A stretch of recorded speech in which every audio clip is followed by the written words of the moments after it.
The following is an exclusive presentation of the Dragon Sports Network. I came from a rather indifferent background, living out in Dodge City, Arkansas. I was raised by Joe and Peggy Thompson, and the relationship that we had is beyond measure.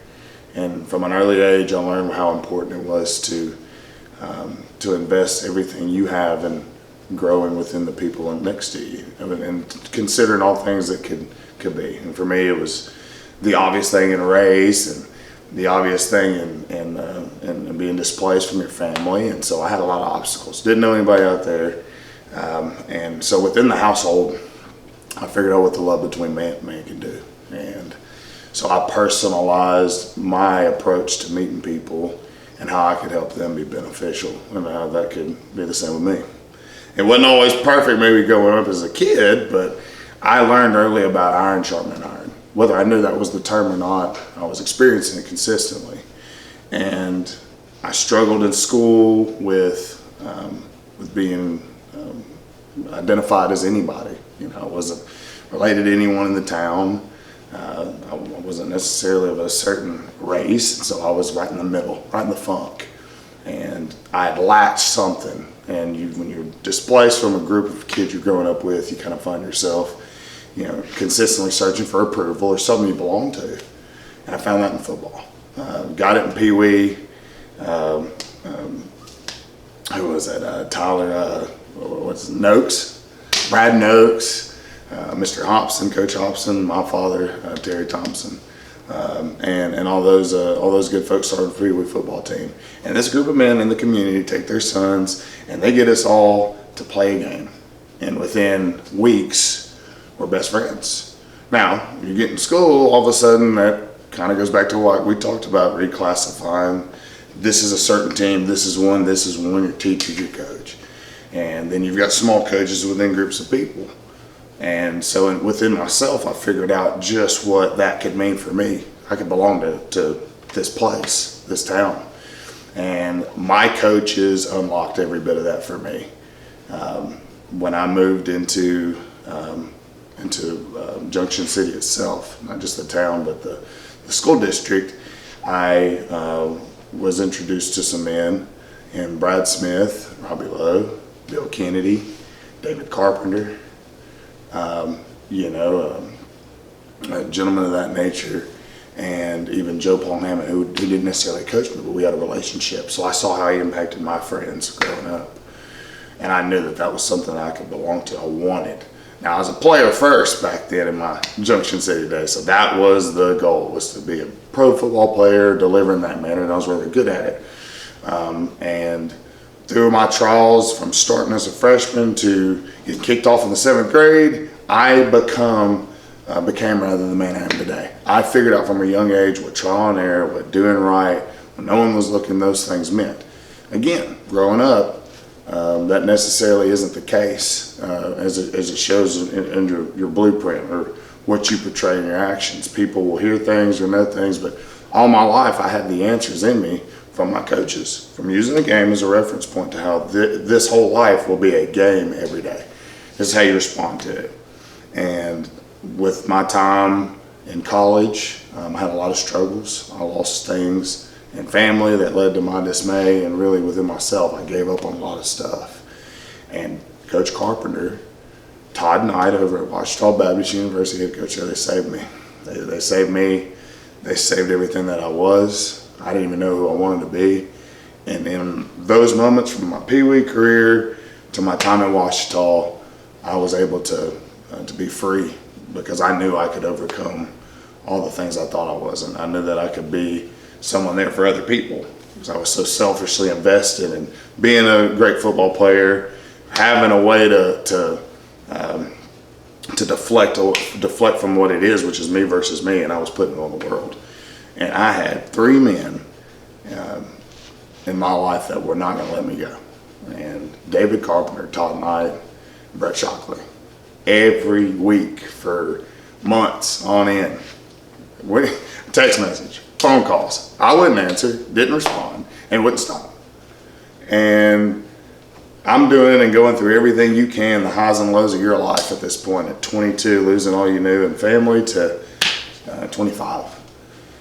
And I somehow look up and I'm graduating from OBU after it seemed like eternity. I'm just doing everything the wrong way. And my coaches reminded me, even to the late great Mike Barrett, before he passed, calling me. One of the last conversations I had with him, and a time of not really knowing where I wanted to go. I said, "Man, you know what to do, baby." He said, "You're a leader." I said, "Am I? Am I? You think I am?" He said, "I know you are, man. You just gotta forgive yourself for the past and look towards the future." And he passed shortly after. Well, doing those things that these men have put me through and what they've told to me and spoken to my soul has got me to this chair from certain death or a certain distress or a level of things that I may not have recovered from. And now I have the means to help everyone around me the way they did me. And it's something that I didn't think I would ever be doing. Because before, if it was football or bust, which I think that's a huge thing for society now, is there's a bigger thing going on within who we are as men and our treatment of our kids in the communities, is when you put them on such a pedestal and they finally fall from it, whether you want them to or they choose to, it's hard to get up. It's very hard to get up today. And the thing is they've been in a position, and I was in a position where I never felt everything really come crashing down. And it's a culmination of everything being a gift and a curse. Your talents will take you and break you, and they will also mislead you. They can also save you. Some people get the benefit of being so talented that they can overcome things, and they have people who will do more for them and such. And so the gist of my coaching life would be just that from the start, is iron sharpening iron. And I know within my journey and the things I've endured and the men I've had and women, teachers, those things that I could help save and sharpen some kids that were going through life just like me. So I owe it to those men and women, and that's what got me into coaching. I could have done a lot of other things, be a salesman probably, do financials, sell some real estate, but the real estate I could find was to be there for other people. That's what coaching is. It's not a huge elaborate game of things. And kids can play pee wee football. Kids can play football. It's not that hard. It's just about tapping into men. Can you get men to believe that they're everything that they want to be? They were made that way. God built them to last. That's what I got, and so that's what I'm gonna keep giving. That's the biggest thing for me. That's the TTAU mindset. So. In September, I believe, of 2002, you played in a Pee Wee football game that I have people coming up to me talking about.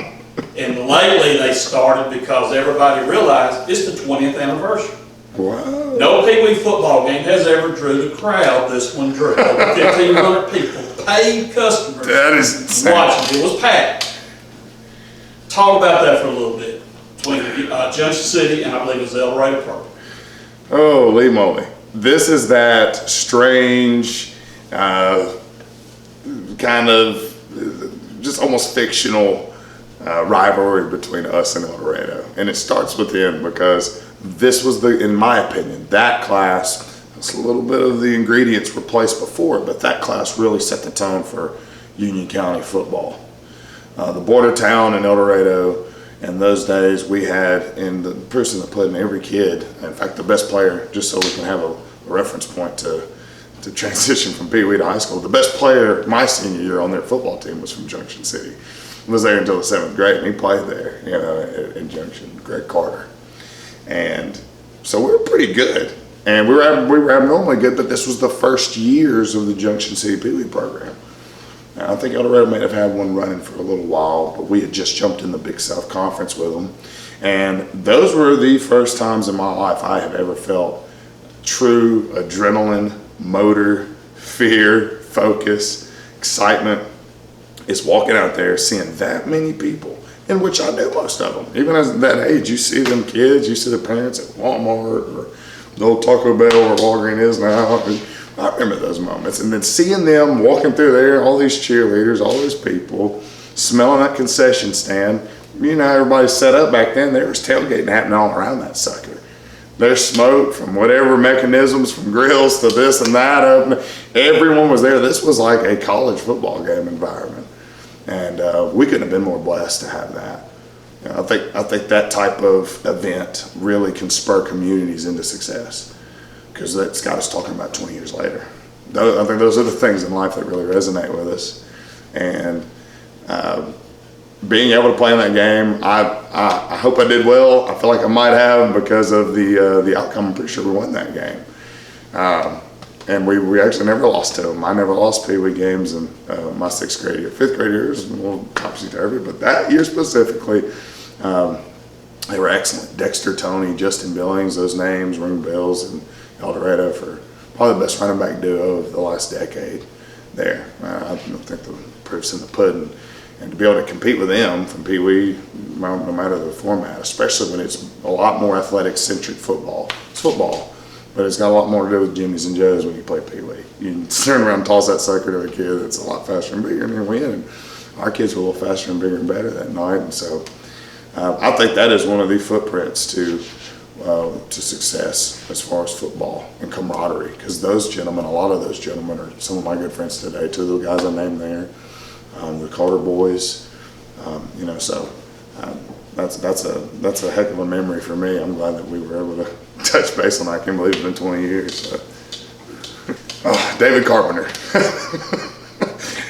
You can't help but to laugh, smile, you almost flinch a little bit when you say David Carpenter, and you were a student athlete and a son to him.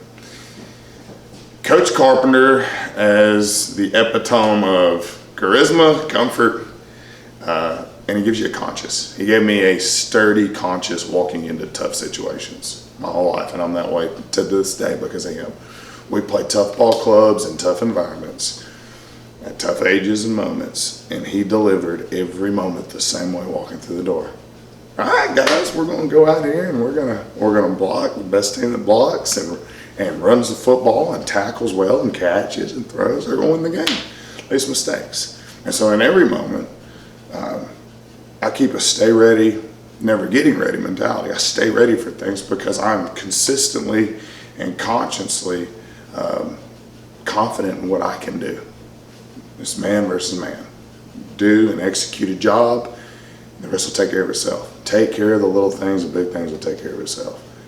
Goes back to what we talked about earlier. That stuff applies to the real world. You know, all adults know this. If you can take care of the small stuff, your job will be handled. And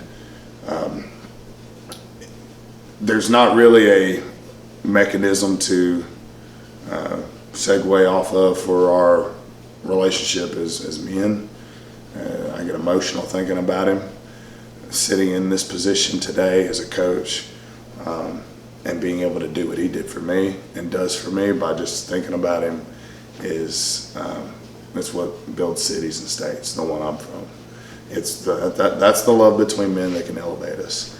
And when you can think of somebody and be motivated by your past with them, the future gets brighter. That's the truth.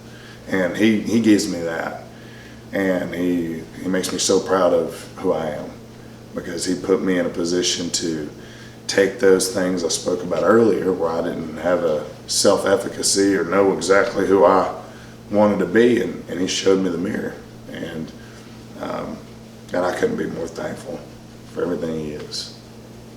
Oh boy. Junction City football.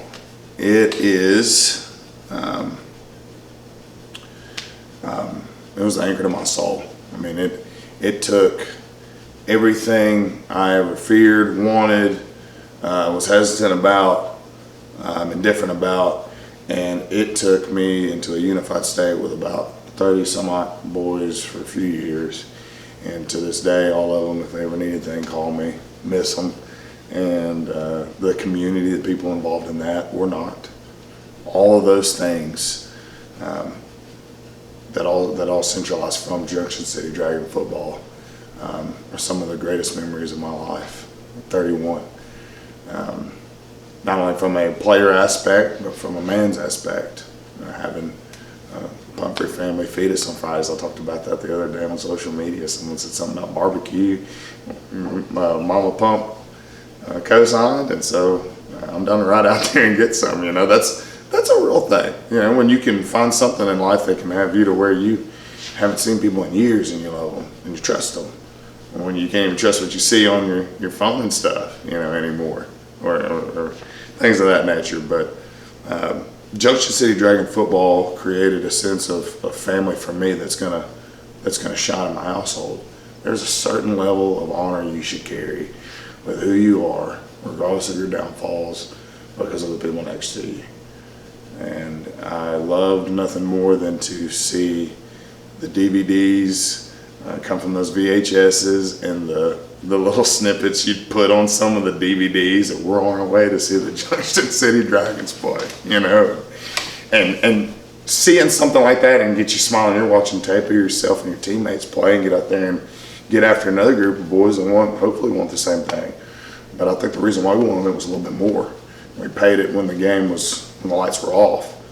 We get the iron, and then you got the tenacity from Mike Barrett that drizzles into your life at about the 8th grade, and you start to get around guys that want to just get out there and be better men. Football takes care of itself then.